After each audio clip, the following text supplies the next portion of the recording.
Shoqëria Rajonale Ujësillës Kanalizime Vlorë në bashkëpunim me Inspektoratin Kombëtar të Mbrojtjes së Territorit ka ndërmarrë këtë të martë një aksion kontrolli përgjatë vijës përgatare në prag të sezonit turistik.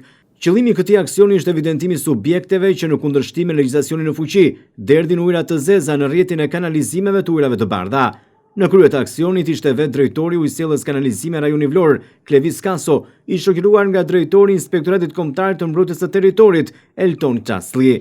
Kaso tha se ky aksion do të shtrihet përgjatë shëndetores lungomare, ndërsa për çdo subjekt që do të konstatohet në shkelje, do të merren masa ndëshkuese në përputhje me kuadrin ligjor në fuqi.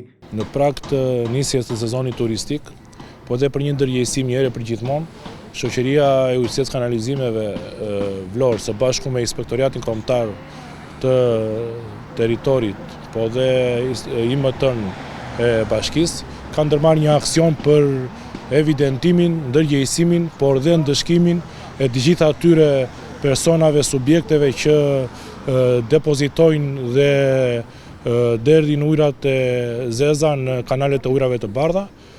Ky aksion do të filloj nga fillimi i lungomares deri në fund të saj të 4 kanalet kryesore. Drejtori i Ujësillës Kanalizime Rajoni Vlorë, Klevis Kaso, ka edhe një thirrje për subjektet. Të ndërgjegjësohen